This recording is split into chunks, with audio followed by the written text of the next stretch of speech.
Good evening. Welcome to the 4th Annual Lanier Theological Library Lecture. We're so glad that you could join us. For some of you, this is your first time in the W.R. Collier Auditorium at the Talkington Center for Nursing Education. Isn't this place awesome? Wow.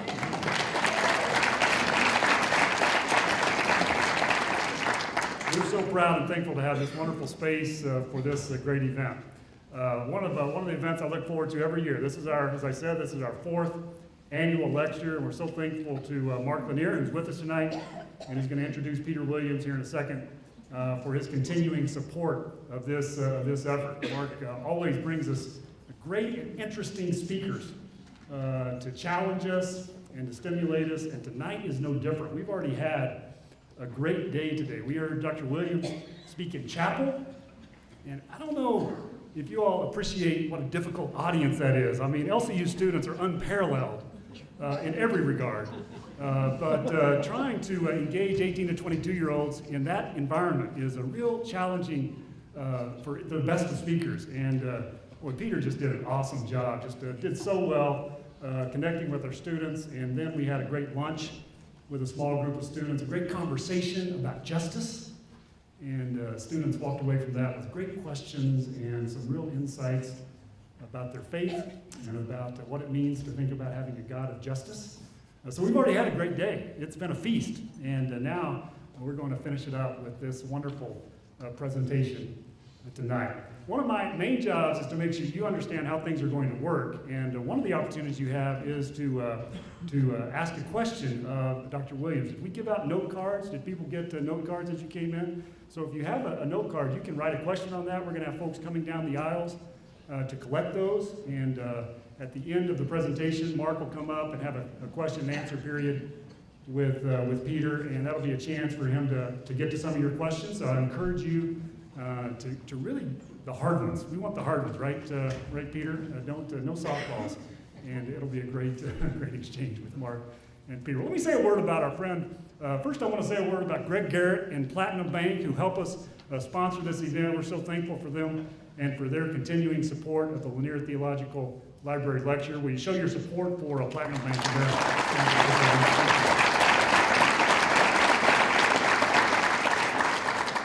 Let me say a word about my friend Mark Lanier. It's hard to introduce Mark in any kind of, and I'm going to do it really in a very abbreviated fashion so that he can get on with the introduction of Dr. Williams. But as you know, Mark is a Lubbock native, someone that, one of the things I really appreciate and respect about Mark is even though he hasn't lived in Lubbock for some time, he continues to be very engaged in the community, someone who's so supportive and connected to what's happening in Lubbock. And his work here at LCU through this lecture every year is just one example of the way that he stays engaged in community. He's a great lawyer, surely one of the finest trial advocates in the world today. He's an author. Last year, we got to have him at LCU to talk about his great book, Christianity on Trial, which he said has recently been translated into Korean. Did I get that right? How about that? That's awesome. And at least Mark thinks it's his book. He's not, he can't verify that. But it looks a lot like his book. And the founder, of course, of the Lanier Theological Library, a wonderful, rich resource in Houston, open to the public, that provides great opportunities for serious study and reflection. Mark's a serious student of the Word, someone who, while practicing law, has always been a committed follower of Jesus and lived it out in significant ways. Been a great influence to those he's encountered and has used his platform for good in the world. Someone I admire, a great friend of LCU. Won't you welcome Mark Lanier?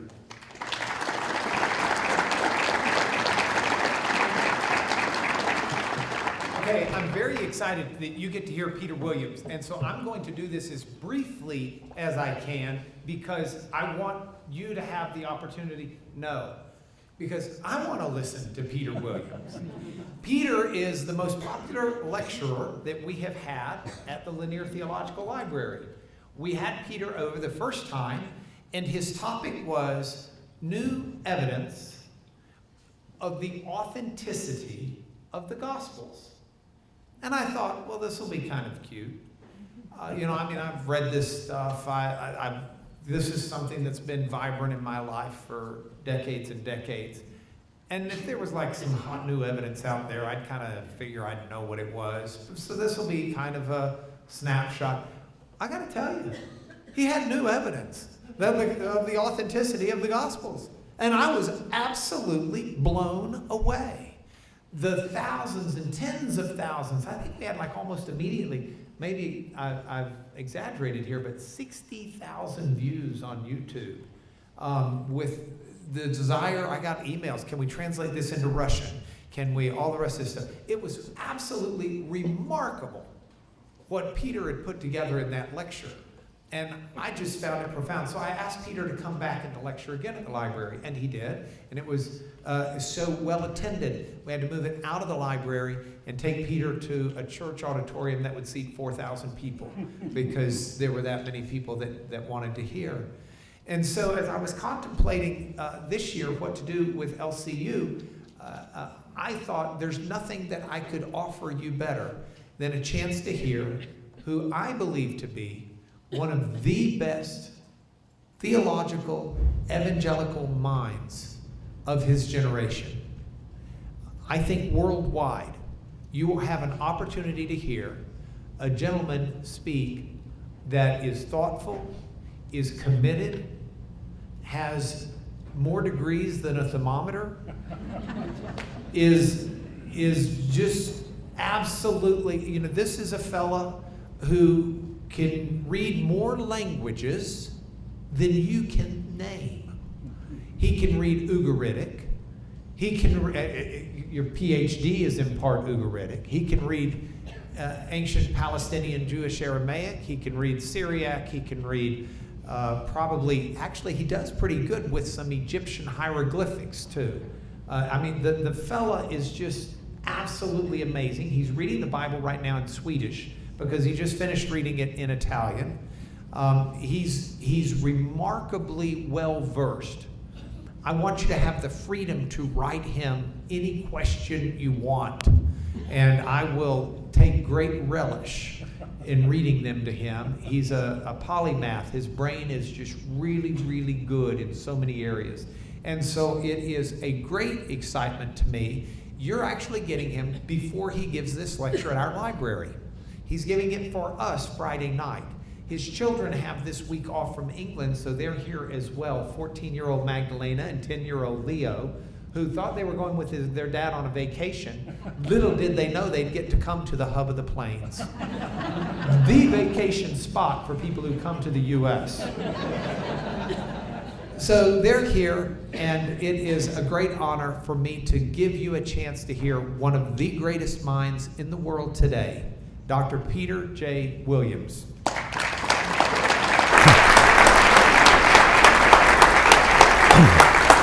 Well, thank you very much for those kind words. It's really great to be amongst you. Thank you so much for having me at LCU and for having me at this Lanier lecture. It's just wonderful that you could come out tonight. And I want to look at the question of whether the Bible supports slavery. And I just want to start with a bit of straw poll. So how many of you think that slavery is morally okay? Is there anyone here who's happy to put up their hand and think it's no? Okay, that's good. I'm going to take that as a no. But I want us to do some thinking together, because I want to ask a second question. How many of you think that conscription can be morally okay? That is, forcing people, drafting them into the army at a time of great national crisis. It's happened thrice in the US history. We've got quite a few people who think that can be morally okay. Now that's interesting, because slavery would say not okay. And what do we mean by slavery? Well, often what we mean is something like someone owning someone else, someone compelling someone else to work and so on. Well, what else is conscription other than that? But there is a world of difference, actually, between what we understand by slavery, usually, where it's one human controlling another human for no reason other than their own pleasure, to a society obliging people to work together for the good of that society as a whole. But it maybe makes us think a little bit more about what it means to be free or not to be free. What about another question? How many of you think it's okay to force someone doing life imprisonment for murder, rape, or some serious crime to be compelled to work? How many of you happy with that? Quite a few of you. But of course you could argue, well, does that make the person in prison the slave? They're absolutely obliged to work. They're not free to leave. In one sense, you're owning them. And the answer is, well, yes, it might do that. But when we're talking about this, I want to use slave as a common definition for particular historical things that have gone on. For instance, what went on in the antebellum South. That's slavery. But you could have a more abstracted definition of slavery, in which you're simply asking a technical question about someone being obliged to work for someone else. And actually what you find is when you're asking that abstracted question, you can imagine circumstances under which it could be morally permissible, even fine, it can be perfectly just for someone to be obliged to work for someone else for the rest of their life. That's not actually a moral problem. This is the moral problem. Making people in West Africa dependent on rum, addicted to rum, then manipulating them to sell other West Africans to you, to then drag them across the Atlantic like animals, and that's what British and French ships were involved in doing them, and then to sell them on a market like animals, and then to just force them to do whatever your pleasure is, and to do all the hard work in chains and being whipped and so on. Why? Because every single bit of that stinks morally. It's the worst thing, the biggest blight on US history, is it not? And the British involvement with it is totally shameful. And remember that a lot of the slavery that went on in North America also happened before your independence. So bear in mind that Britain has a serious moral culpability in this area. And so what I want to look at tonight is I want to be looking at slavery in that more real definition where we're talking about particular historical things. So when we're asking the question, are we against slavery, we're not answering that abstracted question, are we against any possible situation in which someone might be obliged to work for someone else for the rest of their life? We're not asking that. We're actually asking, what do we think about these particular historical situations like happened in Rome? And the slavery there, or what happened in North America, or happened in Brazil. These are the things that we're asking about. And I think if we do that, we'll actually be able to work a little bit better. My thesis would be simply this. When we're using those most common definitions of slavery, the Bible is against it. If you want to use a more abstracted definition of being obliged to work for someone else, you might find the Bible might be for it in some situations, but when we're using the more historical definitions, we're going to find it the other way round. But I want to start with an atheist, Sam Harris, who says this: in assessing the moral wisdom of the Bible, it's useful to consider moral questions that have been solved to everyone's satisfaction. Consider the question of slavery. The entire civilized world now agrees that slavery is an abomination. What moral instruction do we get from the God of Abraham on this subject? Consult the Bible and you will discover that the creator of the universe clearly expects us to keep slaves. Now you might say, that's weasel language, because when he says expects us to, what exactly does he mean there? But before you dismiss Sam Harris, he does something very clever. In fact, very good. He quotes the Bible, quoting from the Revised Standard Version, and this is the very next thing he quotes. And this is what it says: as for your male and female slaves, whom you may have, you may buy male and female slaves from among the nations that are round about you. You may also buy from among the strangers who sojourn with you, and their families that are with you, who have been born in your land, and they may be your property. You may bequeath them to your sons after you, to inherit as a possession forever. You may make slaves of them, but over your brethren, the people of Israel, you shall not rule one over another with harshness. Now that is from the Bible, my friends, and here, you could dismiss the atheist words, but can you dismiss when the Bible is actually quoted by the atheist? And there are some words there that probably make us feel quite uncomfortable. For instance, the word possession, or the word buy, or the word slaves, or the word property. And we start thinking, what on earth is going on? If this is the Bible, isn't there a problem? And this seems to be the problem. Bible translations talk about having slaves. Secondly, the Old Testament has no objection to having slaves, and in the New Testament, Christians who have slaves aren't commanded to free their slaves. In fact, slaves are told to submit. Therefore, Biblical texts approve of slavery. Fifthly, we know that slavery is wrong. Therefore, and you can't escape this, can you? Biblical texts approve of something that's wrong.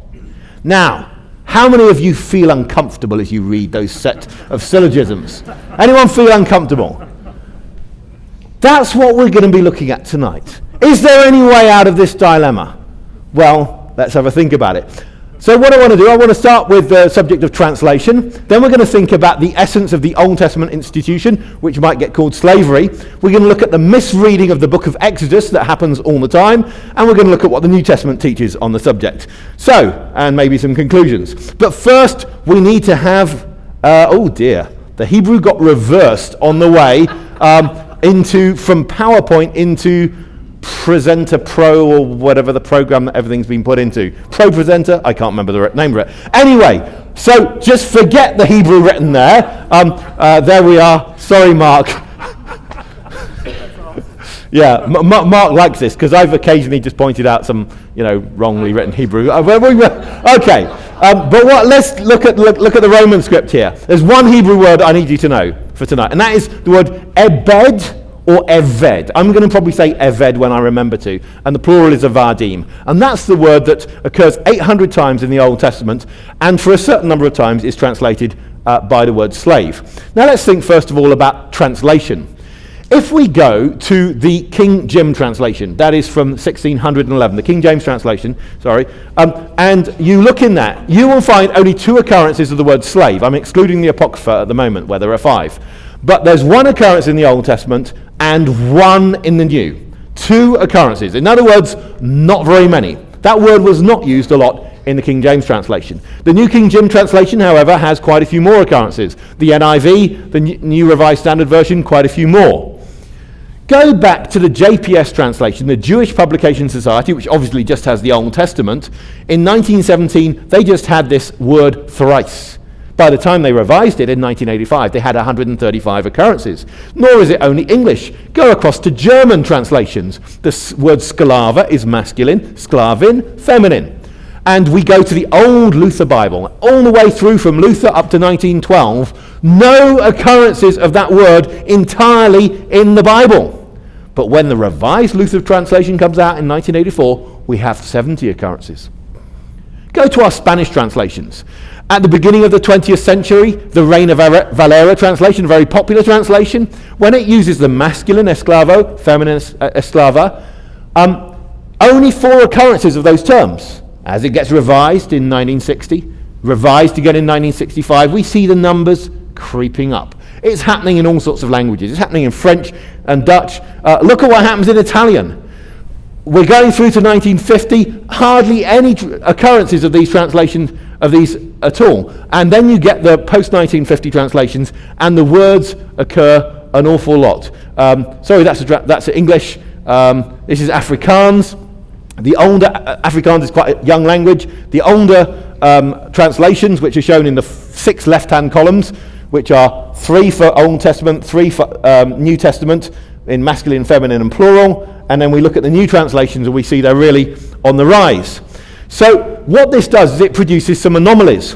Back in 1611, when the only occurrence of the word slave in the King James translation was in Jeremiah 2, in the Old Testament, was Jeremiah 2 verse 14. And it says, Israel as servant, using that word which is spelt wrongly in brackets, but it's eved, is he a homeborn slave? And there the earliest printing used small print, later printings go to italics. That's actually to say something that is not in the original.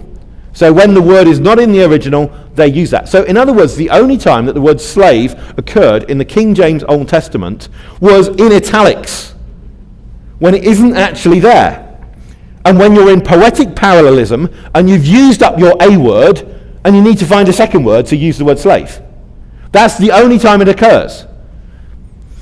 And then, when we read a newer translation, like the New Revised Standard Version, it's exactly the same as the King James Version, except the word slave and the word servant have been reversed. So that now the default word for this Hebrew is to use slave, and if you need a B word, well, you know, for the B line, you use servant. Now that's interesting what's gone on. And this results in all sorts of inconsistency. Here's some Finnish translations. Finnish has, I don't speak Finnish, but I speak to people who know Finnish. They've got the O word, which is the bad word, and the P word, which is the good word. Okay, we don't need to pronounce those words. And what you find out is that there's certain occurrences, like we're in Exodus 21, and we're talking about what you do, they use the O word, the bad word. This is your slave. This is what you do with them. But when we're talking about Joshua 1, verse 1, it's Moses. We don't want to say the slave of God. We're going to use the good word, the P word. You see? And so this is what you do. You decide. Sometimes when Eved looks like it's a nice thing, we're going to call it servant. And sometimes when it's not, we're going to call it slave. And there's a bit of a problem.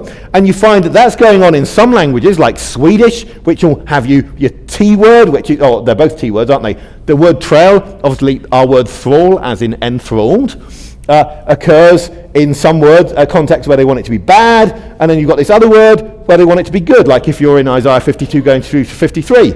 But then look at the Russian. They just use rab, as in the word we have for robot, a worker, right the way through. The Hungarian, right the way through. In other words, some languages are going for good words in some cases, bad words in other cases, and other languages are just doing the same thing all the way through. That makes a difference to how you read the text. And what's been going on in English and in other languages is just this rise in the use of these negative terms that we need to think about. And this results in all sorts of, and all my Hebrew is obviously going to be garbled today, I'm afraid, but this results in some real oddities.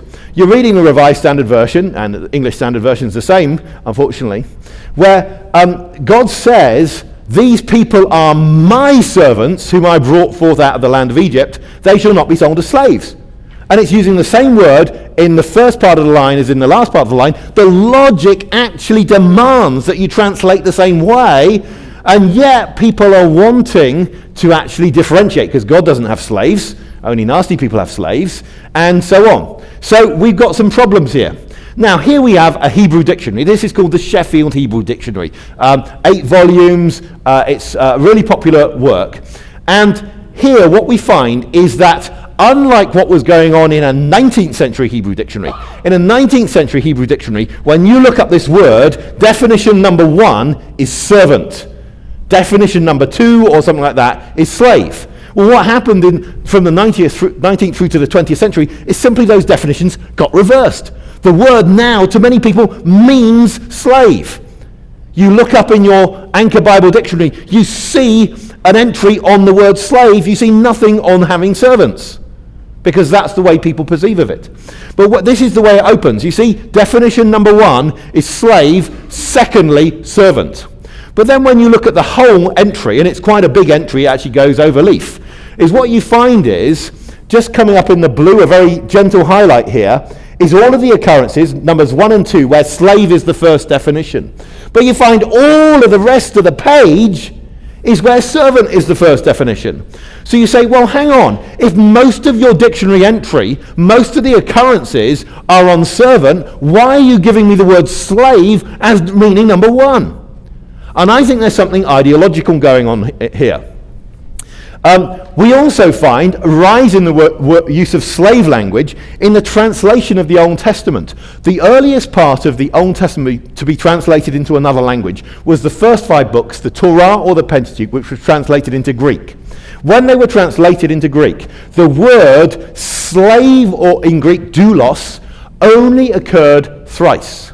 So that word, the most negative of all the words, is hardly used at all. But as the translation of the Old Testament proceeds, we find going through a lot more use of that word in the later parts, 2nd and 1st century BC. And one of the results of this, using slave language more, is actually as a mismatch between this word, eved, and what's going on in the real meaning. One of the most detailed studies on this term, it's a German work, I've just given you the English translation there at the top, says that fundamentally this is a relational term, a dynamic relational term. The person marked with this root is characterized as dependent from their relational partner. In other words, it's not that someone, when you use the word slave, it's an absolute category term. You're talking about a category of person. When you're talking about a servant, you're talking about a relational thing. And so often in the Old Testament, they go around and they say, what does my Lord say to his servant? Which means, what do you say to me? Except you is a superior and I'm an inferior. Now you might say, well, isn't that just talking about it? Isn't that politeness language? The answer is no. Whenever you say, what does my Lord say to his servant, you are actually under an obligation to do what that other person says. In other words, it's always real. And so I want to argue that it would be more helpful if we used the same word, servant, right throughout the whole Old Testament. But we'll see there are some problems with that. I want to show you an ancient seal. This is, we won't try and read the Hebrew too much, but this Hebrew is in the correct order. This is the letter L. You can see that pretty easily. This is the Greek letter sigma on its side, which is going to be a sh. This you just have to flip round to imagine it like a m. And, well, anyway, it means Shema. Belonging to Shema. And then it says Eved. There's that word Eved of Jeroboam. This guy was a high up official. He has a seal. He's proud to be called an Eved of Jeroboam. So, in other words, it's not a negative word in itself. It's something you could actually be quite pleased to be called, a mark of status. So we need to think about that, because actually if we're translating the word slave, what we've got to realize is the word slave for many of us is an inherently negative term. It's always a negative term, but actually when you're translating the Hebrew, it's not a word which is inherently negative. It's in fact related to work. The root to work is the same as this work. This person is always subservient, and in fact everyone is an Eved, because even the king is a subject of God. So it's not that you have a slave class and a free class. Actually, everyone in the entire society is in a subservient situation under at least someone else. And of course, in the ancient Near East, generally, kings saw themselves as servants of their gods. So there isn't this idea of people being free from all obligations.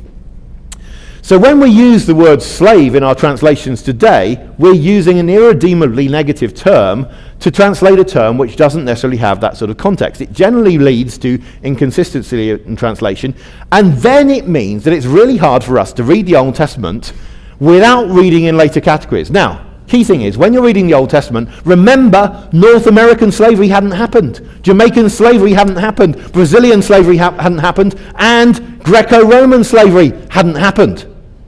So if I'm going to read those texts correctly, I have got to strip out from my mind all that knowledge I have of what happens later, because that will actually prejudice when I'm actually reading the text. I'm going to start reading later categories in. So what I want to say, just in this first bit as I talk about translation, is let's get to the Old Testament on its own terms, not imposing on it things that we see through in the light of later history.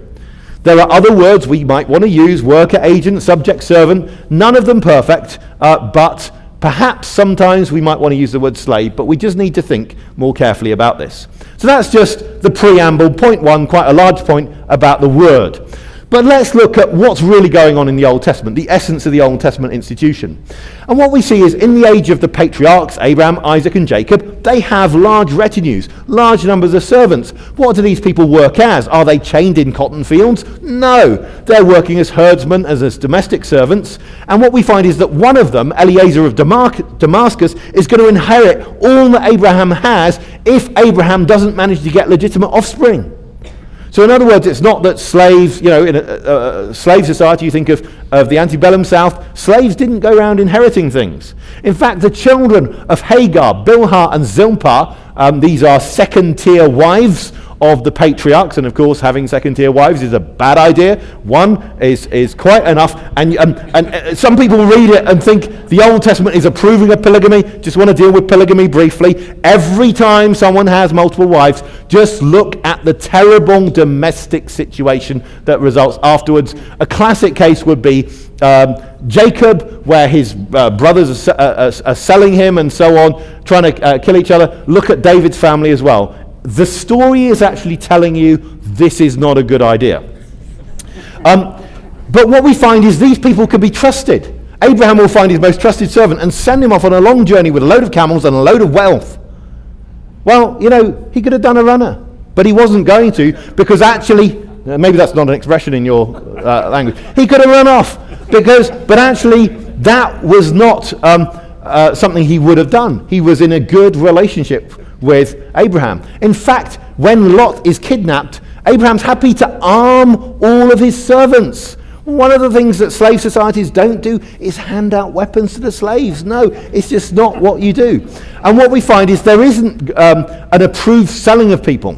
Now, there are expressions in the Old Testament which will talk about Abraham acquiring people, because when it says that he's supposed to circumcise everyone in his house, including those who have been bought or acquired with silver, you may think, well, how does he do that? And the answer is, the worst case scenario is you go to a slave market and you get someone.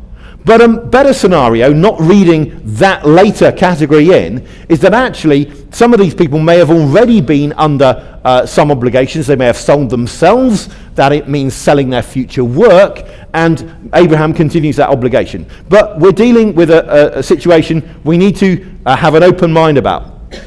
When we compare what's going on in the Old Testament with later slaveries, for instance, on the subject of slavery, well, in Rome, you didn't get time off when you're a slave. There are some rules in the New World, in North America. Sabbath keeping is a pretty big thing, actually, for slaves. But in terms of food, yes, absolutely in the Old Testament you had to provide enough food. Legal redress, everyone, I think, has equal access to the city gate. Sexual protection, yes, you're in the context of some of the most protective sexual laws that have ever existed. Being kidnapped, in the Old Testament, kidnapping is a capital offense. So getting slaves that way, which of course is the main way ultimately that the whole North Atlantic slave trade worked, that's actually based on a capital offense. In the Old Testament, you couldn't do that. Chains, there's no mention of people being in chains in the Old Testament. Torture or physical abuse, no. If you so much as knocked a tooth out of one of your servants, you let them go free from all future obligations. Look at this law in Deuteronomy. You shall not give up to his master a slave who has escaped from his master to you. He shall dwell with you in your midst, in the place that he shall choose, within one of your towns, wherever it suits him. Well, imagine if the Romans had run with that law. I mean, history would be different. And you compare a typical law in the antebellum South is that for not handing up over a runaway slave, 6 months in prison and then $1,000 fine, and think what the dollar was worth back then. In other words, some very different situations. Or the law code of Hammurabi, the ancient Babylonian king. If anyone find a runaway male or female slave in the open country and bring them to their masters, the master of the slaves shall pay him 2 shekels of silver. They are going out to catch runaways. The Old Testament says, if the situation domestically is so bad they want to run away, you've actually got to provide space for them. Quite a dramatic difference. South Carolina law of 1740. And for the better keeping of slaves in due order and subjection, be it further enacted by the authority aforesaid, that no person whatsoever shall permit or suffer any slave under his or their care or management, and who lives or is employed in Charleston or any other town in this province, to go out of the limits of the said town, or any such slave who lives in the country to go out of the plantation to which such slave belongs, or in which plantation such slave is usually employed, without a letter superscribed or directed, or a ticket in the words following, permit this slave, etc. Or you could have a look at another law. It shall further be enacted by authority aforesaid, that if any slave who shall be out of the house or plantation where such shall live, or shall be usually employed, or without some whiter person in company with such slave, shall refuse to submit or undergo the examination of any white person, it shall be lawful for such a white person to pursue, apprehend, and moderately correct such a slave, and if such a slave shall assault and strike such white person, such slave may be lawfully killed. It's quite different, I think, from what you find in the Old Testament. Now, some people would look at a passage like this from Exodus chapter 21 and say, no, it's not different. I want us to begin with this middle paragraph. This is Exodus chapter 21, verse 20. When a man strikes his slave, male or female, with a rod, and the slave dies under his hand, he shall be avenged. But if the slave survives a day or two, he is not to be avenged, for the slave is his money. In the Old Testament, the slave is his money. And so people say, well, surely that's treating people as chattel. It's basically saying if you beat them and they last a couple of days, it's okay. No vengeance. I want us to slow down and read it a little bit more carefully. The first thing to notice is if someone strikes their male and female slave and they are killed, there is vengeance. That could be the capital penalty for anyone doing that. Secondly, we need to look at the context. Let's go to just what goes later. Though this is 4 verses later, verse 26. When a man strikes the eye of his slave, male or female, and destroys it, he shall let the slave go out because of his eye. If he knocks out the tooth of his slave, male or female, he shall let the slave go free because of his tooth.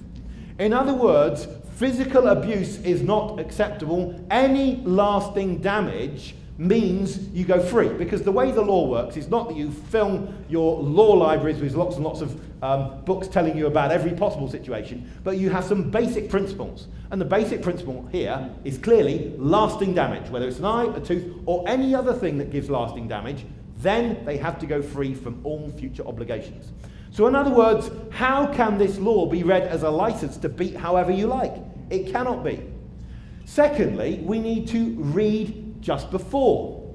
Think of this. When men quarrel and one strikes the other with a stone or with his fist, and the man does not die but takes to his bed, this is immediately proceeding. Then if the man rises again and walks outdoors with his staff, he who struck him shall be clear, only he shall pay for the loss of his time and shall have him thoroughly healed. In other words, pay for him to be looked after. Now what's striking here is it's dealing between two different situations. One is where someone instantly suffers permanent damage, they die. That's one situation. But actually, when there's a delay, well, there can be other circumstances involved, and the judges have to take that into account. It might be that this person, and so it actually treats someone's slower recovery differently. But I want us all to think about this phrase, for the slave is his money. Firstly, that's not a literal rendering, even though it's in the English Standard Version. Literally, it says the slave is his silver, because there is no money back then, no coinage. And that makes a difference, because we need to think about how we read the word for. I want us to think about because clauses, and here is another because clause in the law. This is when it's talking about a woman being found in the open country. It's to do with rape. If in the open country a man meets a young woman who is betrothed and the man seizes her and lies with her, then only the man who lay with her shall die. But you shall do nothing to the young woman. She has committed no offence punishable by death. For this is the case like that of a man attacking and murdering his neighbour. Because, and this is what he says, verse 27, it says what went on. He met her in the open country, and though the betrothed young woman cried for help, there was no one to rescue her.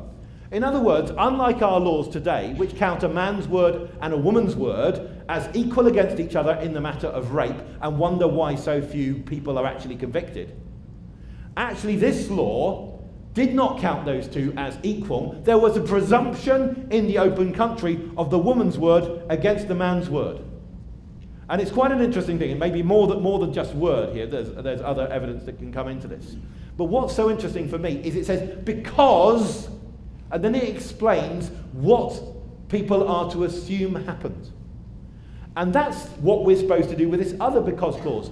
Because he is his silver means because the master has an investment in this person, we are to presume that the master did not try to damage his own financial interests. That's what's actually going on with the because clause. So it's not saying he owned him, therefore he can do what he like. Actually, he didn't. You're not allowed to do any lasting damage to anyone. We also need to realise that as we think about all of this, property, ownership and sale are very complex ideas. We might talk about buying and selling, but actually what's going on is this. In the Old Testament, you have generally a subsistence economy. People are only just above the breadline. And what that means is, what if I'm in ancient society and my animal has just died, I need some food, I have nothing else that I can trade off, I have no capital at all, I need my neighbour to give them some food. The only thing I can do is actually sell my future work. That's what I do. It's called, we might call it debt slavery, but presumably I am selling my future work to them because I think it will be better for me in that situation. And you find in the Old Testament what's actually going on is only people are selling themselves and selling their daughters. Now, lest you think that they're selling their daughters to cash in and see how many camels they can get for their fair one, actually that's not what's going on at all, because in ancient marriages there was always financial transaction. That is, money given to the bride's father, and the bride's father gives money to the new couple. A dowry, which actually gives the woman financial security, because if the man cheats on her, she gets to keep the dowry. In other words, unlike today, where marriages can sometimes break up because there are many complex things behind marriage breakup. Don't want to get into it too deeply, but one of the things going on in our society is that we haven't signed on the line to a full ancient Near Eastern forfeit system, which says, if I cheat on you, I forfeit everything, or something like that. And actually some of those sort of commitments might be interesting to think about. So what I think is actually going on is fundamentally temporary leasing of work. There's no explicit evidence in the Old Testament of salesmen, except in the case of Joseph, and bodies retain, which is a bad thing, and bodies retain their rights. And in fact, everything in the Old Testament is said to be God's property. When Job talks about this is what he says. If I've rejected the cause of my manservant or my maidservant when they brought a complaint against me, what shall I do when God rises up? When he makes inquiry, what shall I answer him? Did not he who made me in the womb make him? Did not one fashion us in the womb? In other words, the fundamental sense of the identity of the human race, the unity of the human race. We are all of the same value, and we all are due to appear before God. Now you might look at the Old Testament and you say, I'm still not satisfied. It seems to allow slavery that's bad. Fine. I'm not asking you to be satisfied with the Old Testament. God wasn't satisfied with the Old Testament in some ways.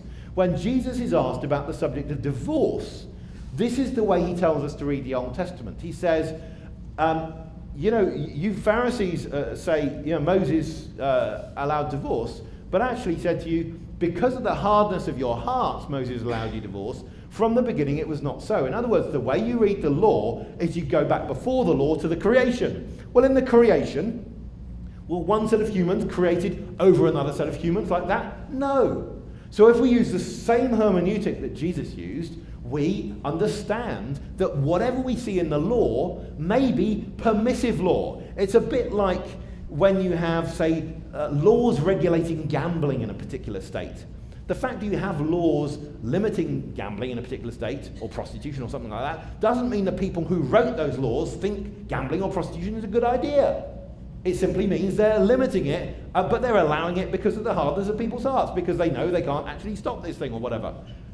And in God's situation, I think we can apply exactly the same hermeneutic to understanding polygamy in the Old Testament, where from the beginning it's not so. It's allowed because of the hardness of people's hearts, and the same with this servitude that's going on. So, that's the second point. First point about translation. Second point, what's going on in the Old Testament isn't all slavery of the same category, and even if it were, we have to understand it in the light, particularly of the clues in Mark 10 and Matthew 19, where we are allowed to read the Old Testament as permitting rather than saying this is an ideal way things should be set up, like Plato's Republic. Thirdly, there is a common misreading of Exodus. What everyone knows is that the Israelites were slaves in Egypt. But actually, read the text more carefully, and you'll find that the book of Exodus nowhere explicitly says that the Israelites were slaves in Egypt. It does say that they worked very hard. There are Bible translations today which use the word slaves for them. But you read the more literal translations and you will find they are not using that word so commonly. And in fact, of course, back then there was no slave-free contrast. We can read one back in because, after all, the Egyptians probably had more ability to move freely than the Israelites. So in that sense, we can say the Egyptians were free and the Israelites weren't. They were slaves. That's fine. I don't mind us saying there were slaves at the time of the Exodus. I'm making this more narrow point. The book of Exodus does not describe the Hebrews as slaves. It does not use that term of them. Because what are they supposed to do? They're supposed to come out of Egypt in order to serve God. Moses is sent to Pharaoh, let my people go that they may, some translations say, worship me. And that's a translation that's been going on since at least the 2nd century, maybe 3rd century BC. But actually the word used throughout is the same word from which we get this word slave, that they may come out and serve me. And so let's look at what the story really says. Well, this is how Exodus 1 begins in the ESV. Pharaoh says, come, let's deal shrewdly with them, lest they multiply. And if war breaks out, they join our enemies and fight against us and escape from the land. Therefore they set taskmasters over them to afflict them with heavy burdens. Now that looks very much like slavery, doesn't it? Correct, but it's not using that term. They built for Pharaoh store cities, Pithom and Ramses. But the more they were oppressed, so it's telling you how bad it is using words other than slavery, the more they multiplied and the more they spread abroad, and the Egyptians were in dread of the people of Israel. So they ruthlessly made the people of Israel work as slaves, but that word is not actually being literal at that particular point, and made their lives bitter with hard service, in mortar and brick, and with all kinds of work in the field, in all the work that they ruthlessly made them work as slaves. But when it says made them work as slaves, that's actually unpacking one Hebrew verb, not the noun, slaves. So are they slaves? No, they're not. But what happens is we infer that they're slaves because of actually the way they're treated. The narrative doesn't use that term. So we may identify some people in the Old Testament as slaves. That's fine, but that's to analyze them with categories that are not used in the text. Actually, I want to say, let's cut out the word slave when we're looking at the Israelites at this particular point. Because who are the slaves? Actually, we're going to find that the people most often described as servants in this passage are not the Israelites, but actually the Egyptians. This is what God says, Exodus 5, verse 21. The Israelite, we'll go on to, I'll deal with 5:21 first. Exodus 5:21 is the only time that the actual word eved, servant or slave, is used of the Israelites. And it's used of the Israelites by the Israelite foremen themselves, who when they're trying to creep up to Pharaoh and ask to be treated nicely, say that you have made, they say, no, it's not 5:21.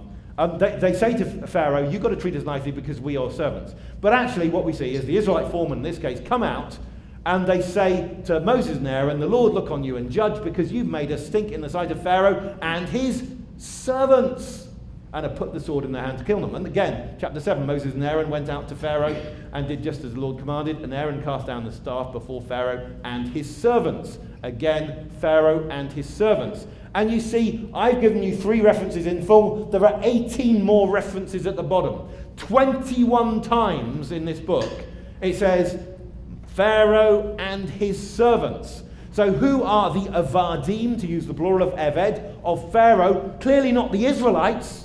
It's actually his henchmen, the people associated with him. But there's a little bit more going on. Because, as I said, there's the one time that the foremen come and they go to Pharaoh and they say, well, why are you treating us like this? Why do you treat your servants like this? We're your servants. To use the word servant is actually to try and claim a relationship with Pharaoh. It's not a non-relational term, it's a relational term. But there's actually something more going on. How many times are the Egyptians described as servants in the text of Exodus? That's the blue. How many times are the Israelites described as servant, using eved? That's the orange. And then we have the grey when it says, I brought you out of the house of slaves or slavery or bondage. That's where we might say, well, who exactly are the servants there? Because after all, if most of the time it's the Egyptians who are the servants, why should we think that out of the house of slavery means the house where the Israelites are slaves rather than the house where the Egyptians are slaves? But there's a little bit more. To put the final cap on my argument that actually it's the Egyptians who are the slaves, we need to read the book of Genesis. Because in the book of Genesis, what happens is there's a big famine and the Egyptians run out of all resources and Joseph buys them for Pharaoh. Listen to this, Genesis 47. When the money was all spent in the land of Egypt and in the land of Canaan, all the Egyptians came to Joseph and said, "Give us food. Why should we die before your eyes? Our money's gone." And Joseph answered, "Give your livestock, and I will give you food in exchange for your livestock if your money's gone." So they brought their livestock to Joseph, and Joseph gave them food in exchange for horses, flocks, herds, and donkeys. He supplied them with food in exchange for all their livestock that year. And when that year was ended, they came to him the following year and said to him, "We will not hide from my lord that our money is all spent. The herds and livestock are my lord's. You already own them, so we can't sell them to you again. There is nothing left in the sight of my lord but our bodies and our land. Why should we die before your eyes, both we and our land? Buy us and our land for food, and we and with our land will be servants to Pharaoh, and give us seed that we may live and not die, and that the land may not be desolate." Again, so Joseph bought all the land of Egypt for Pharaoh, for all the Egyptians sold their fields because the famine was severe upon them. The land became Pharaoh's. As for the people, he made servants of them, from one end of Egypt to the other. Only the land of the priests he did not buy, for the priests had a fixed allowance from Pharaoh and lived on the allowance that Pharaoh gave them. Therefore, they did not sell their land. Then Joseph said to the people, "Behold, I have this day bought you and your land for Pharaoh. Now here is seed for you, and you shall sow the land.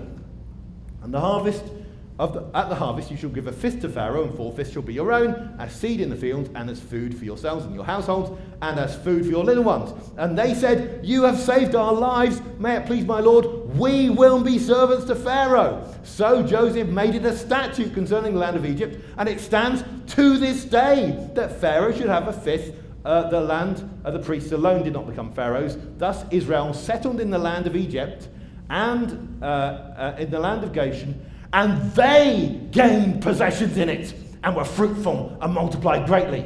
Who were the freeholders? The Israelites. Who were the slaves? The Egyptians. Now that's a bit different from the way we usually read the story, yeah? But don't you think when you read this text in Genesis, there's something like that going on? So what's actually going on in the book of Exodus? Well, we need to start with the consequence chain in Genesis. Why did Joseph buy the Egyptians? Because the Egyptians had the cheek to buy him. And what you see is there is this consequence that goes on. It goes like this. Jacob tricks his blind father Isaac that he's the older brother using goat, right?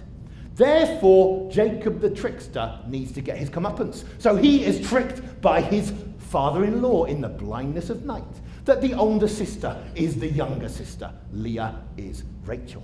And then because Laban has tricked, actually Laban needs to be tricked himself. And that's why, of course, the younger daughter, Rachel, will trick Laban about the household gods. And then we see, of course, all the family strife that goes on. And then what we see is, of course, then the sons of Leah, the woman that Laban tricked with, then tricked Jacob, using goat's blood, and they sell Joseph to the Egyptians. Now, they need to have some consequence. So, of course, what we're going to see is very shortly there will be some of them. Because then Judah is one of the ringleaders amongst the people who sold and tricked the father. So then he gets tricked by his daughter-in-law, Tamar, who is hiding. Oh, and guess what? It's all a trick to do with a goat, isn't it? Read Genesis 38. And then Joseph tricks his brothers about who he is. And you see what's happening? Consequences. You do something. Now, you do one thing in Genesis, and you can sure be coming back to you in a few chapters' time. The Egyptians had the nerve to buy one of God's people. As a result, they are all bought for Pharaoh. And it's quite a striking thing. Because what's Pharaoh's guilt? Is it that he has slaves of the Israelites? No. His guilt is this. Israel is God's firstborn son. How dare you make my son work for you? Now, that's not the only thing that the Bible says. Because in Deuteronomy, and I'm sure some of you have Deuteronomy in the back of your mind, it does say you were slaves in the land of Egypt. That can happen. But let's just remember, in Genesis and Exodus, we have this theme, which is actually somewhat subverting of that. That actually, who are the real free people? Well, arguably, it's the Israelites. That means then when we read this phrase that comes throughout the Old Testament, remember this day which you came out from Egypt, out of the house of slavery, by a strong hand the Lord brought you out. The question is, the house of slavery, is that the house where you were slaves? Well, it can't just be that, because it's still in the house of slavery once they've left. It's actually the house entirely characterized by slavery, and the Egyptians are some of those slaves. Now, when you ask then the question, who are the slaves when it says out of the house of slavery, the obvious answer is the top one, Israel. But actually, when you've been reading the book of Genesis and then Exodus, you think, yeah, I want to have time out on that. It may not be so simple. So actually what we see is that Israel is, in some sense, well, Israel belongs to God, and that in fact the root, Ayin Bet Dala in Hebrew, from which we get Eved, servant, occurs more for what the Israelites go to when they leave Egypt than what it was when they were in Egypt. Because they are to come out in order to serve. This is what it says, Exodus 3 verse 12. I will be with you, and this shall be a sign for you that I have sent you. When you have brought the people out of Egypt, you shall serve God in this mountain. The Passover is called their service. I brought them out, and so on. And then we have John chapter 8. Well, is this a joke or not? Because Jesus says to the Jews who have believed in him, if you abide in my word, you're truly my disciples, and you'll know the truth, and the truth will set you free. And they answered, we're offspring of Abraham. We've never been enslaved to anyone. Well, is it that they haven't read the Old Testament? Or actually they have?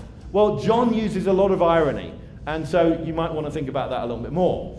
But let's now think about the New Testament. Why in the New Testament aren't Christians told to liberate their slaves?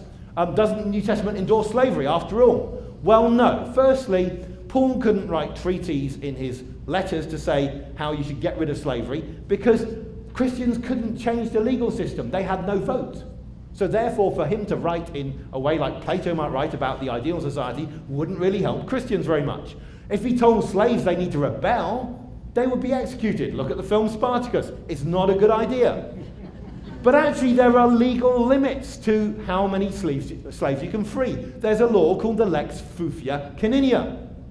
And according to this, if you have 3 slaves, you can only free 2 of them. If you have 10 slaves, you can only free 5 of them. If you have 30 slaves, you can only free 10 of them. In other words, if Paul had said, free your slaves, they wouldn't all have become legally free. They would fall into a sort of vacuum legally. They wouldn't have been protected at all, and it simply wouldn't have counted in Roman law.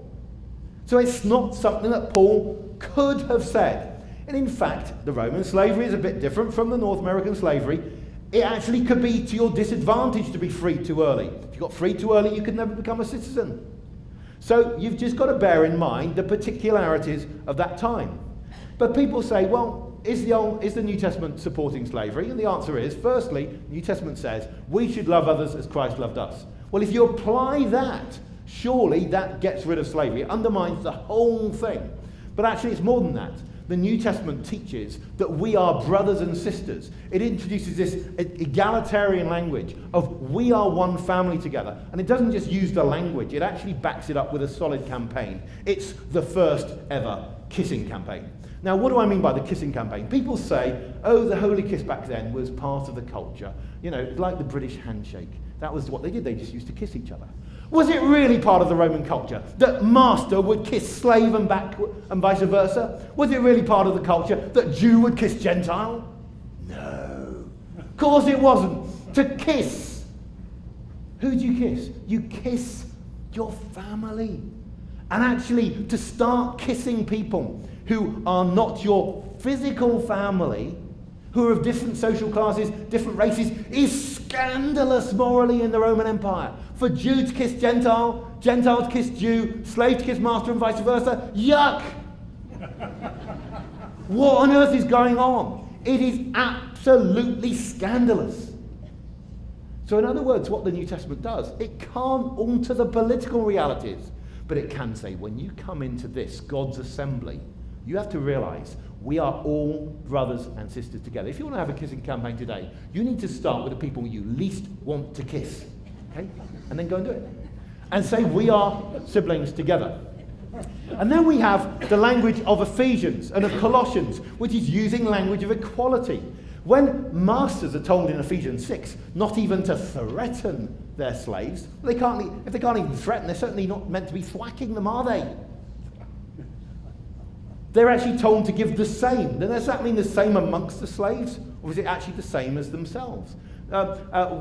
Colossians 4, give what's right and equal. Is that equal amongst them? Or is it actually equal to yourself? Or as we see in Philemon, where Philemon is told by Paul to accept Onesimus back, the runaway slave, as above a slave, in fact, a beloved brother. And through all of this, what is their watchword? What do they call out in their church services? What's their favourite song? Well, it's Jesus is Lord, isn't it? Jesus is Kurios. What does that mean? It's simply the word master. Master Jesus. Every time you say the Lord Jesus Christ, you actually are saying Master Jesus Christ. So everyone who has become a Christian has recognized that he is the ultimate master, and everyone is his servant, everyone's his slave. And any people who think they're masters in your midst, because that's their status in Roman society, actually they're not. Their claim to masterhood is utterly relativized by Jesus' claim upon us. And so for all of those reasons, I think, although the New Testament doesn't abolish slavery politically, because they can't abolish slavery, what it in fact does is it creates a new society, or even a parallel citizenship. Often people in the New Testament were described, and in the early church, described as a nation, a new nation. What's your nationality if you're American? Your nationality if you're an American Christian is firstly Christian. I'm not saying you should fill that in on the forms, but that is your ultimate ethnic identity. So a new ethnic group is formed that kisses, that recognizes brotherhood, sisterhood amongst themselves. That is the new nation. And everything else is relativized by that. So yes, they don't start a new a political movement to abolish Roman slavery. They start a new society in which there is no slavery. So when I look at it all together, does the Bible as a whole say slavery as we commonly understand it is okay? And I answer, absolutely not. Thank you very much.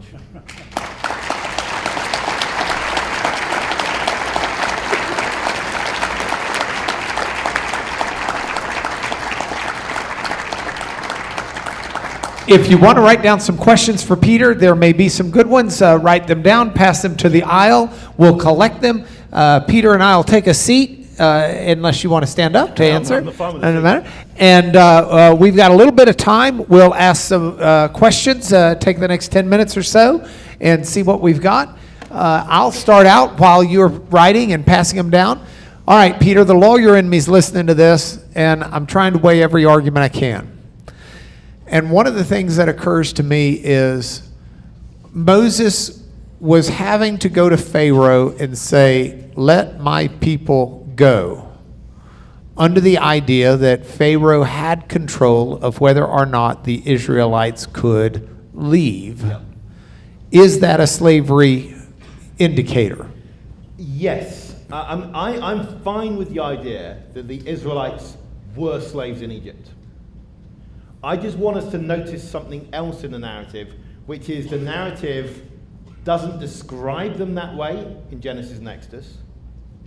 It seems to go to pains to avoid describing them that way. So that doesn't mean they're not, in reality, when we look back with our categories, slaves. I'm fine with that. There are other parts of the Old Testament which would also imply that. My main thing is that what we've tended to do is miss out this theme of the slavery of the Egyptians, which is going on, and I want us to reawaken to that, and also to not think of it as the Exodus as from slavery to liberation.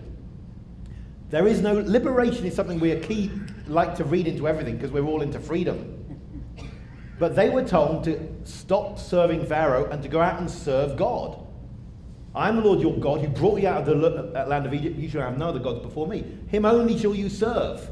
So in other words, God's claim of service is absolute. And sometimes I think we forget that because we're so busy talking about freedom. Now, freedom occurs a lot in the New Testament, and it's okay to read the Old Testament in freedom-slavery terms, as Paul does in Galatians 4. It's fine, but just let's remember that's not the categories that the text of Genesis itself is using. Okay, so as you discuss this and you look through it, recognizing Paul would have had a decent grasp of this, what are the implications where Paul then in Romans talks about how we were slaves to sin, but we are no longer, we've been set free?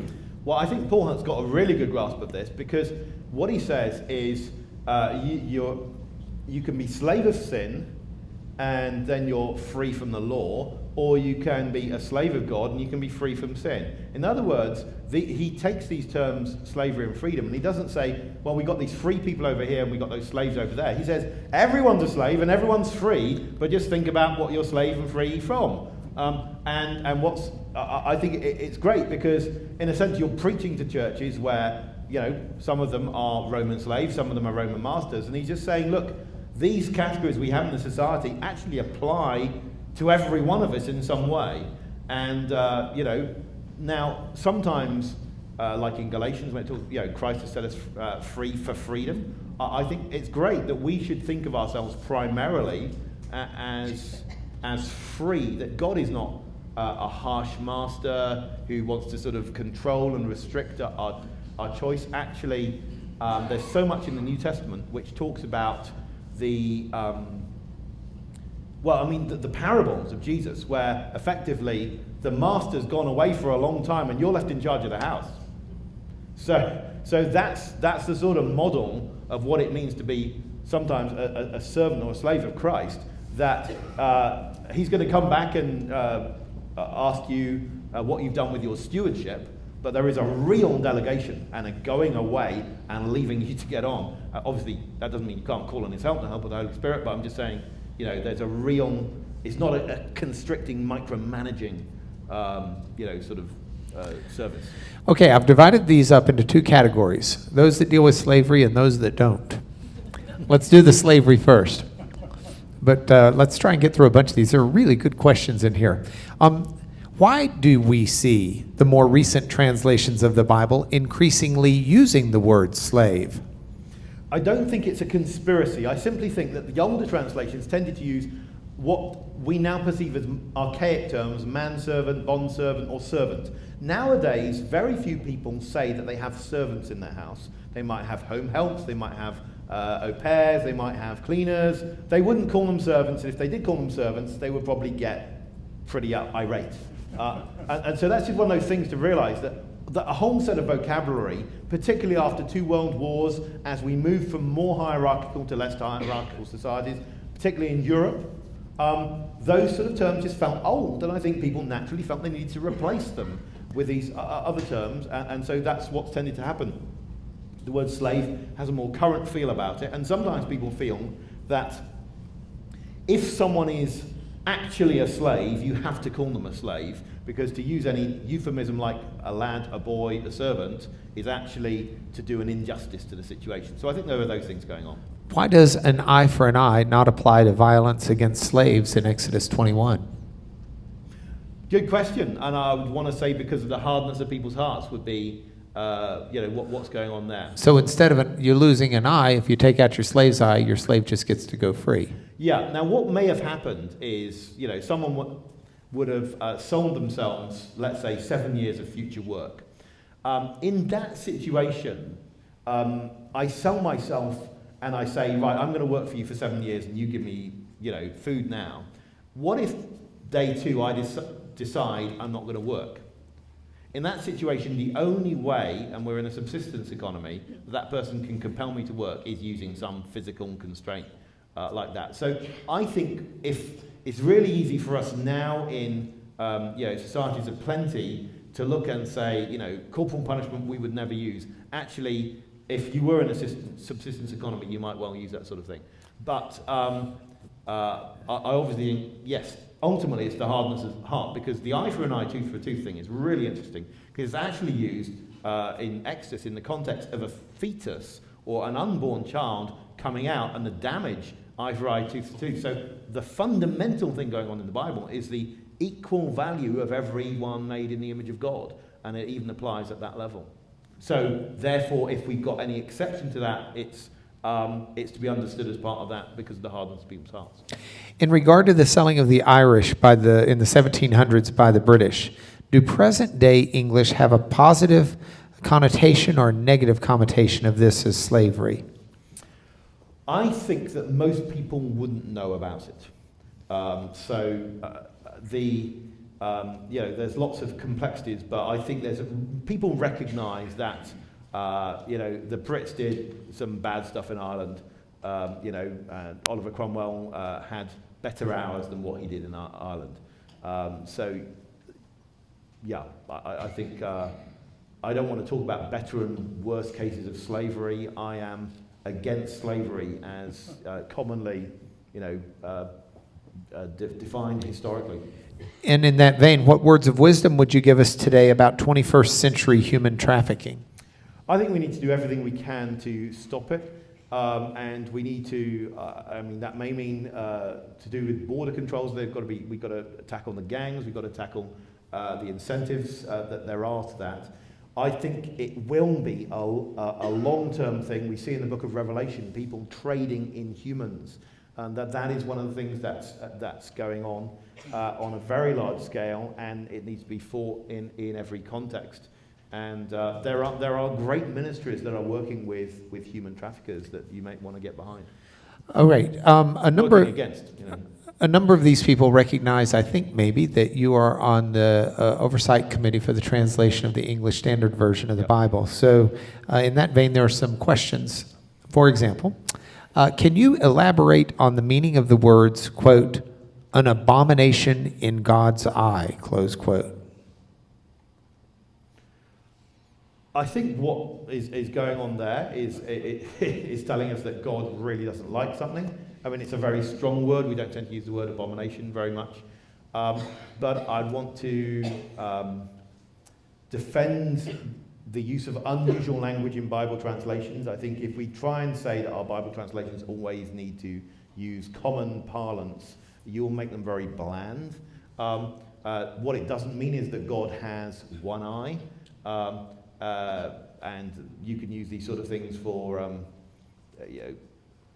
does God have body parts because it says he's got eyes? And no. I think one of the good arguments that he doesn't is that in the Old Testament he's almost always said to have one hand. And so unless you want to think that they thought of him as a one-handed person, it's better to understand hand to mean power, more metaphorically. So this means as far as God sees this, and therefore in an absolute sense, this is absolutely horrific. Are some languages better at conveying biblical principles than others? If so, what languages excel and why?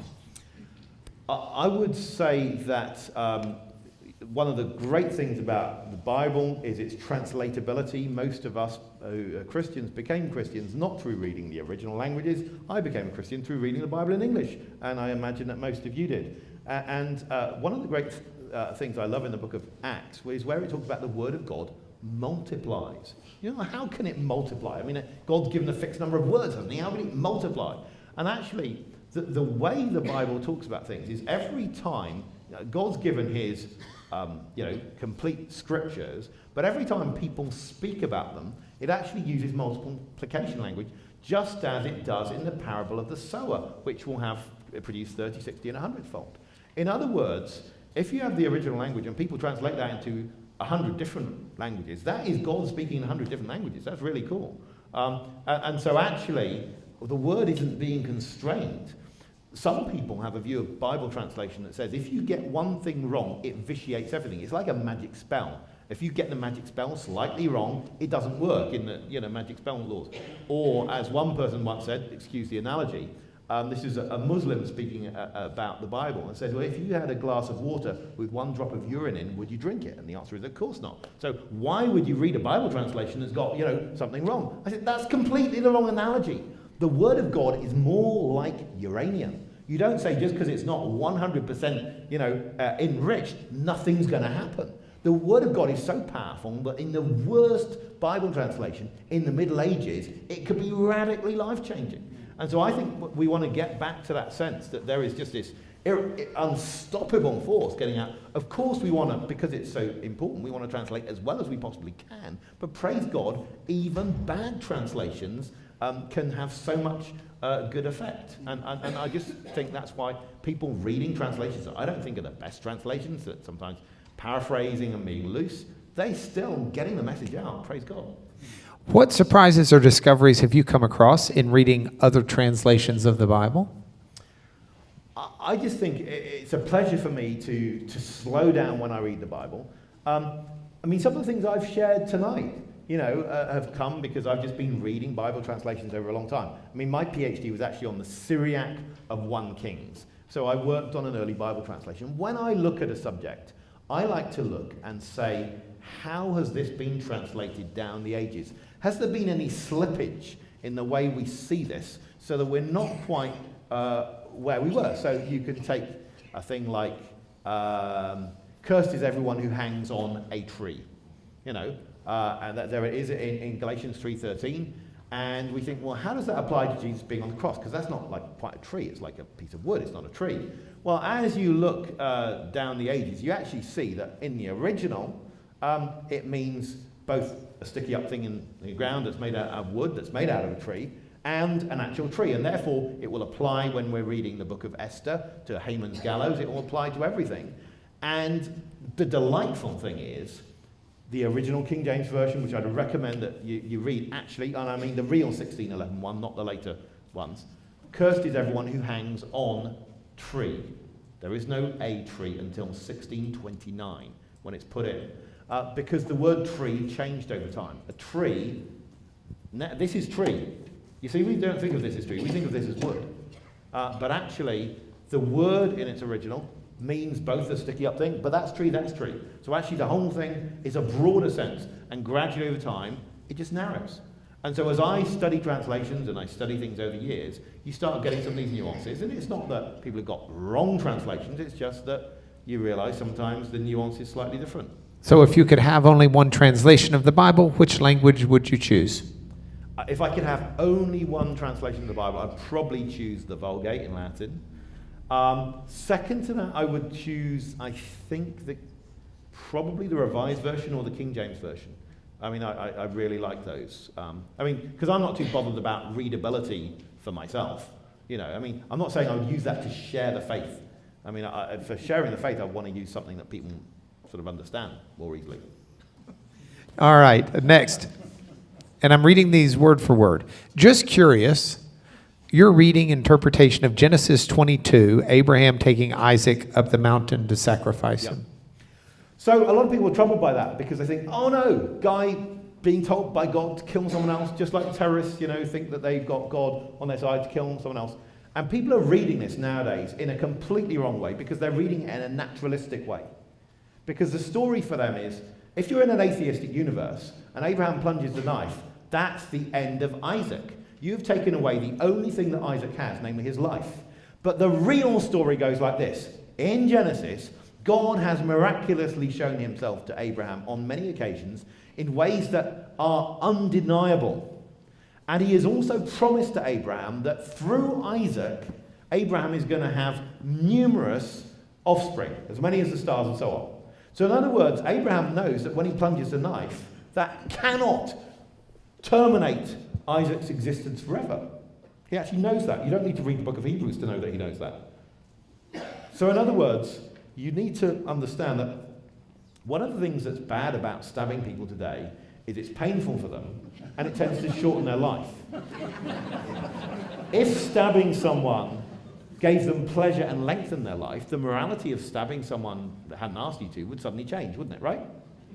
Now, as an atheist reads the story, they read it in an atheist world. And so they tend to cut God out. After all, God doesn't exist. And so they don't see that as real. When we look at the morality of this story, we need to think not that Abraham has the idea that God has spoken to him in his head. That's not the way the story goes. The way the story goes is God actually spoke to Abraham and said. And so people can't make an analogy between that and some crackpot terrorist today that thinks they've got God on their side, because actually when God gives these extremely unusual commands, and after all he did call it off at the last minute, when he does give these unusual commands, he gives them with lots of verifiable evidence. So what we find is that Abraham has met God on a number of occasions, and that's all of the backdrop to this test. So it's not saying that we have any ground whatsoever to go around killing people thinking we've got God on our side. That's not at all what we can draw out of that story. What is the most potent argument you hear lodged against Christianity, and how do you respond to it? Well, I think the age-old question is always suffering. Why is there suffering in the world? Why are things so bad in the world? If there's a loving God, why all this? And to which the answer is, firstly, I don't know. And you just got to be clear about that. These why God questions, let's just be clear that God has never said that we have the answers to everything. Let's not set ourselves up as answers people who can answer every question. What we can do is we can answer questions that are within the revealed area, what God has shown to us. So I can say what's God shown to us. But what I want to come down to is the credibility issue, that if we're dealing with suffering in the world, we've got to realize that atheists have no answer. It's just, you've been dealt a short straw, you've got bad luck, there's no hope. And there's no meaning to it. It's all just all this random stuff going on. There's no purpose to anything. Well, that's not much use in time of suffering. And I want to say that surely the message of Christianity that has right at the center God entering the world, he, in the person of Christ Jesus, suffering on the cross, that to me has a lot more credibility. And I think when we are asked about suffering, we should be trying to make a beeline for the cross when we're talking about things in our response, because that should be the center of our answer. Two more questions. Many people believe the millennial generation is distancing from faith. What is your assessment of the situation? Oh, well, I think it depends. Obviously, there's some evidence, that this is what's happening in North America. You look at the Barna reports that this is going on, certainly in relation to the Christian faith. Doesn't mean that people don't have faith and values of any kind. Obviously, globally, that's not what's happening, because Christianity is on the rise in China and in Iran and so on, and that's got to be borne in mind. So I think last time I looked that atheism is relatively stable at about 14% of the world's population. But I do think it's something that we need to be very concerned about. And the challenge for those who are Christians in that context, whether of an older generation or that generation, is really to model Christianity in a credible way in terms of our lives being winsome. Because when people are looking for something authentic in life, they will get disillusioned with what a sort of meaningless, materialistic, entertainment-driven, pleasure-driven culture. They're going to get disillusioned with that at some stage, and we need to be able to show them a credible alternative. All right, last question came back in on slavery. So the case against slavery from a biblical perspective has been made. What is the case against slavery from a secular standpoint? Well, I think that it's difficult because, obviously, lots of secularists can make the argument they don't like slavery, or society would be better off without that, and so on. But for certain types of atheists, and particularly those who are relativistic, it is harder to make the argument that slavery is not just something that we now in our generation find morally repulsive, but a few generations ago it was okay. So I think that's more of a problem, that if you have no ultimate arbiter, such as God, who gives value to things, what actual argument do you have against slavery? And I think that this is where Christians have a lot to offer, because we believe that every human is in the image of God and is of infinite value.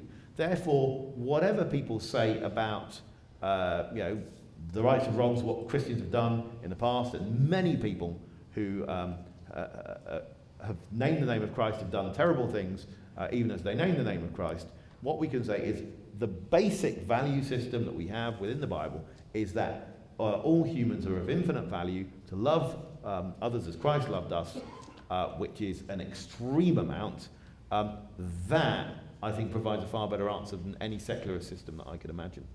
Okay, thank you very much for those questions. Thank you, Peter.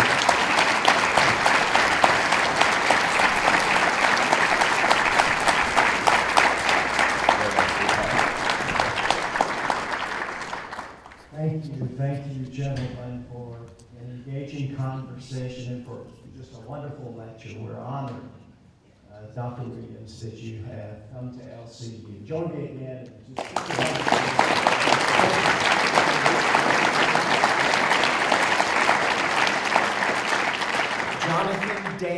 Jonathan Dansby, a senior biblical text and preaching major. He's also completed a minor in mathematics. But a young man we're proud of just received our prestigious Mosier Ministry Award. Jonathan Dansby will now come and lead us in a prayer of blessing.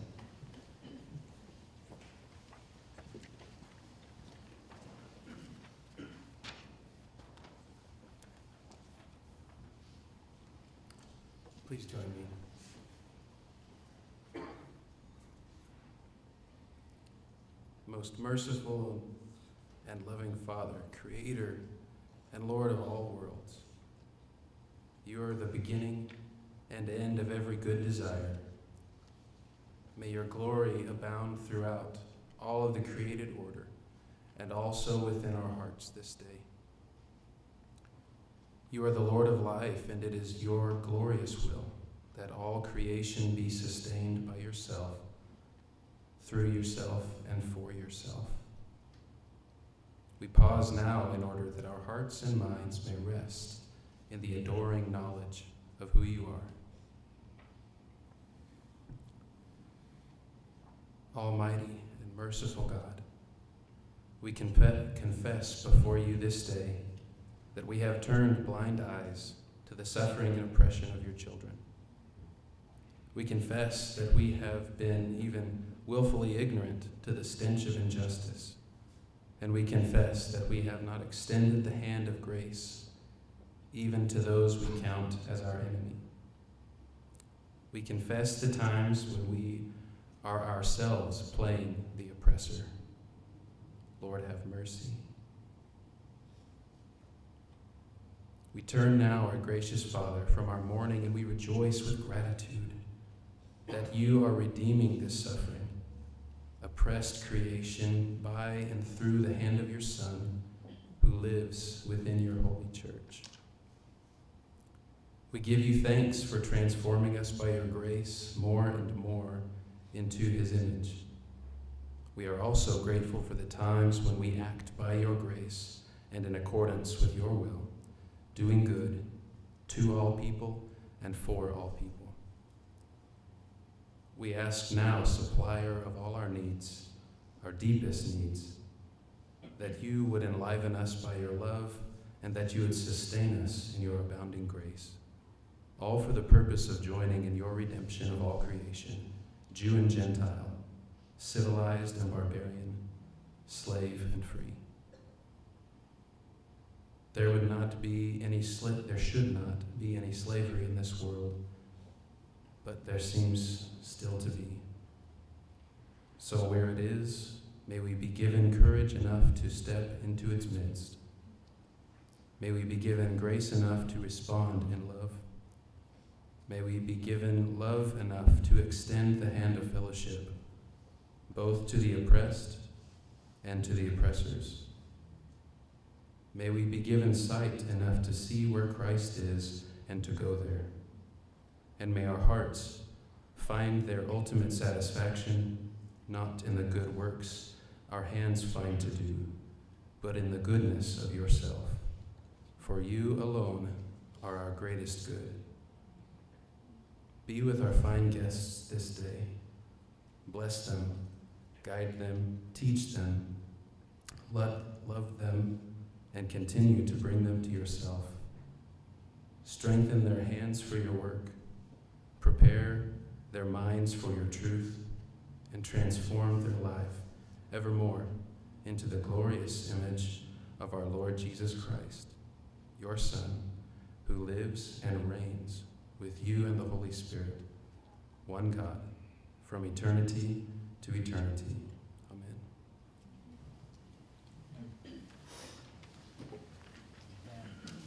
You are all invited to a reception in the lobby.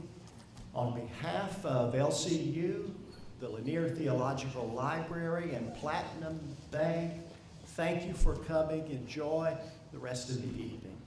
We are dismissed.